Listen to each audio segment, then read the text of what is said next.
ինքնին վրա ցանկացած դեպք ինչ որ մի հետք թողում է, մանավանդ ինչը վերաբերում է երեխեքին, շատ ցավալի է։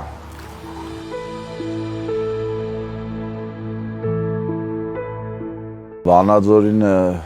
ինձ երբ կանչը եղավ, գործիքներս վերցրեցի, իմ գործընկերներիս հետ գնացինք այնտեղ, դեպքի վայրը տենալով անցա աշխատանքի։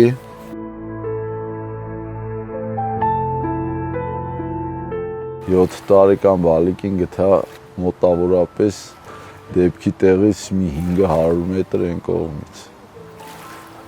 Ինքը ափի վրայից ծառը ընկել էր ջրի մեջ, փուճուրը գնացել էր ծառի տակ։ Շոշափելով թաթիկից գտա, հետո դժվարությամբ հանեցի այդ ծառների այդ ճյուղերի մեջից, սկսեցի արդեն հաջորդի որոնումը։ Տևեց մի քանի օր, 10-ին 11-ին հասնում էի տուն, փորձում եմ քնեմ, դե չեմ կարող։ Սաղ գիշերը պարկում մտածում էի, քարտեզով բացում նայում էի, որտեղ կարա երեխուն պահած լինի, որ ես այդ տեղը նայած չլինեմ, որտեղ է թամ նայեմ, որտեղ բաց թողած կա։ Գետի աշխատանքի ինքնին շատ բարդ է։ Ու անսպասելի, անակնկալ ամեն ինչի հանդիպում ես, ամեն բարդության հանդիպում ես ու շատ վտանգավոր տեղեր էի աշխատանքները իրականացնում,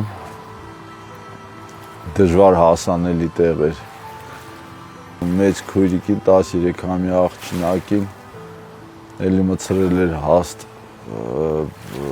ծառի տակ, որը որ էլի գետի մեջ ընկած էր ու ավազով ծածկել էր։ Տեղեր կար 5 անգամ, 6 անգամ նայել է։ Ու փաստորեն ավազի տակ, հետո մեշոքներ բան եկել էր ծածկել էր, ավազի տակից կարեցա գտնել։ Շունչ սպայելով իջնում փորում էի ավազի տակից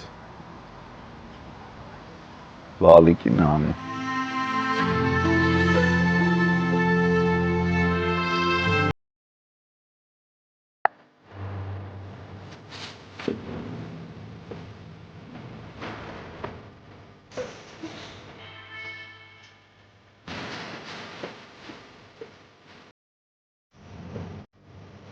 Գնացել են հաստատել։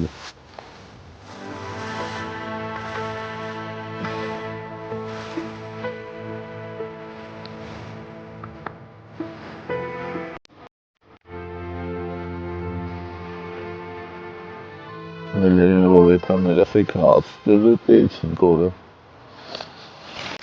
Դրանից է վրայս ազդում ահավոր։ Երեխեք շատ եմ հանում։ Երեխեք եմ հանը, երեխա եմ հանը, ասենք իրա տոտիկների կուկուի ոտի չապ է էլի։ Տնից էլ են գերա պրոստեսի։